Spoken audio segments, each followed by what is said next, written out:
Alors bonjour les amis, composition 103, l'occasion fait le larron, aujourd'hui 10 juillet 2026. Alors, on commence donc toujours thèse, antithèse, synthèse, dans la composition du système. On arrive sur la dernière ligne droite de nos compositions, de cette expérience de chaîne. Voilà. Alors, la thèse, alors tout de suite l'occasion fait le larron. Il y a des choses qui sont puissantes là-dedans. D'abord, il faut être attentif à ce qui se passe. Beaucoup d'occasions nous sont offertes. C'est-à-dire que toutes ces occasions sont des moments où on peut asseoir quelque chose. Beaucoup de personnes stagnent en laissant passer les occasions. C'est-à-dire qu'il y a des choses qui passent, et puis en fait, ça n'amène à rien.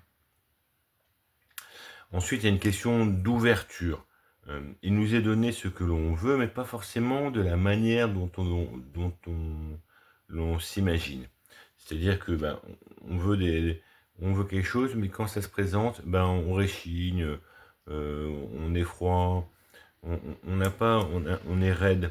Et donc c'est ça qui fait que il y a un moment donné, l'occasion se présente et puis l'occasion s'en va. Enfin, il y a une résilience à avoir dans la difficulté.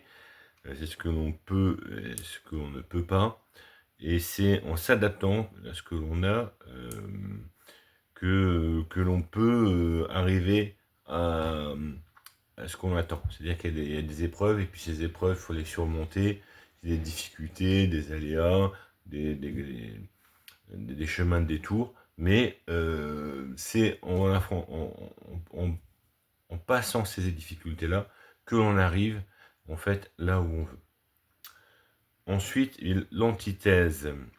L'antithèse, il y a un moment où on peut, en contrariant sa propre nature, on peut bluffer tout le monde avec du culot. C'est-à-dire que par rapport aux difficultés, on peut prendre les gens à contre-pied, en jouant sur l'image que eux ont de vous-même. Et puis, ça permet un effet de surprise et ça permet de passer les adversaires. Mais la grande difficulté là-dessus, c'est que à force d'aller sur les contre-pieds des personnes en face de nous, hein, c'est tout le drame des gens qui ont un esprit de contradiction.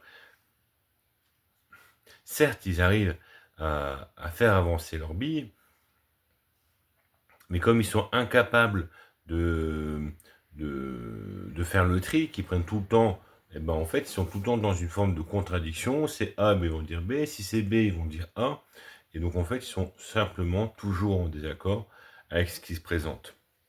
Et donc, il y a toujours un peu une idée de dégoût, de dépression, ou une forme de désinvolture avec une sorte de détachement qui amène au final une sorte de solitude, parce que en fait, il veut être comme ça, on le laisse comme ça, et on n'y touche pas. Donc, en synthèse, en fait, il y a une cohérence à avoir dans le progrès que l'on amène. On voit qu'il y a des occasions, il y a des épreuves par rapport à ces occasions, et puis il y a des progrès que l'on peut avoir par rapport à ça. Parce que avancer, reculer, puis réavancer, ce n'est pas la meilleure manière d'atteindre ses objectifs. Il vaut mieux avoir une ligne, donc être centré sur ce qu'on veut. Par exemple, moi je suis engagé pour un monde durable, donc c'est une question de sobriété, etc. D'être aligné par rapport aux différentes choses. Oui, l'occasion, l'occasion, j'ai pu avoir directement un jardin, un lieu, des espaces. Certains ont mieux, certains ont moins. J'ai ce que je reste centré sur finalement quels sont mes moyens euh, par rapport à ce que je veux.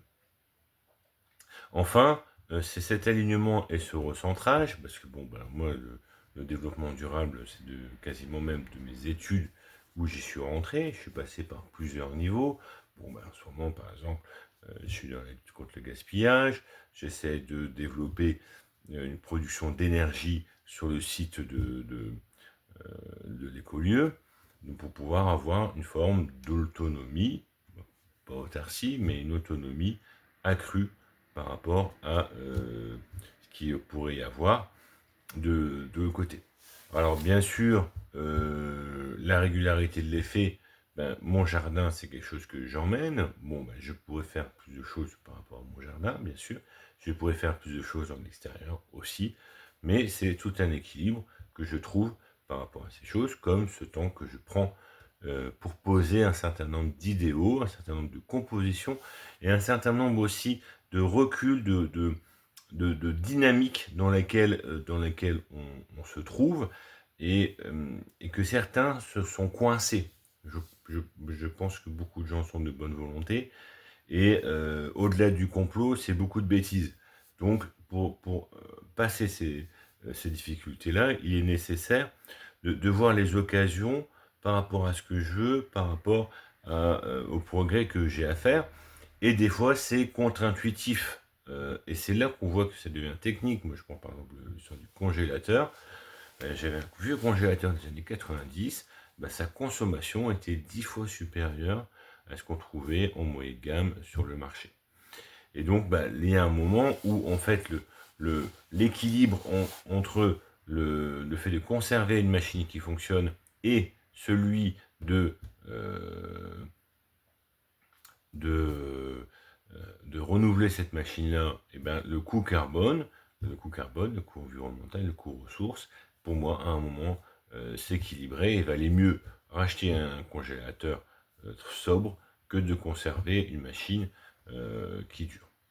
Donc, c'est comme ça que on évite de tomber dans le dénigrement, c'est ben, j'ai pas assez, et de l'autre, d'arriver à terme, en fait, à obtenir ce qu'on veut. Bon, ben voilà, moi sur la décarbonisation, bon, ben, il me reste encore les voitures, les gazinières.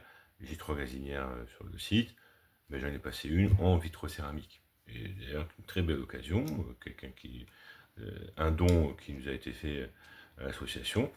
Et donc, ben, ça permet maintenant d'être en vitrocéramique, donc d'être passé en électrique, en plus avec notre apiculteur qui nous a aidé à brancher, à mettre la prise de courant adaptée à la gazinière, et tout fonctionne très bien. Donc ça permet de voir, et puis j'ai même découvert que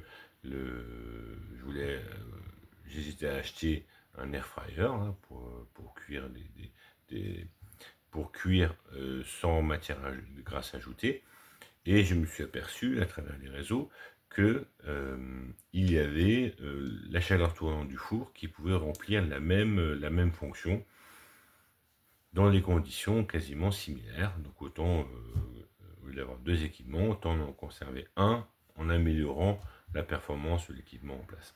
Voilà, je vous remercie beaucoup pour un peu cette composition. L'occasion se fait le larron, oui, finalement, en conclusion. Donc, c'est bien d'être souple, c'est une forme de pragmatisme, mais ce pragmatisme n'excuse pas tout, il reste inscrit dans une dynamique propre et un centrage propre. C'est pour ça que le pragmatisme n'évacue pas les responsabilités. On pense souvent à ce rapport des individus par rapport aux ressources naturelles à l'étranger. Bon, ben, c'est pas parce qu'il y a eu telle opportunité qu'on n'est pas responsable des actes qui sont commis de cette manière-là. Voilà, je vous remercie beaucoup pour votre attention, et puis je vous souhaite une bonne continuation. J'ai une petite pensée pour mon frère Achille qui nous a quittés, qui est enterré aujourd'hui. Voilà, à très bientôt, au revoir.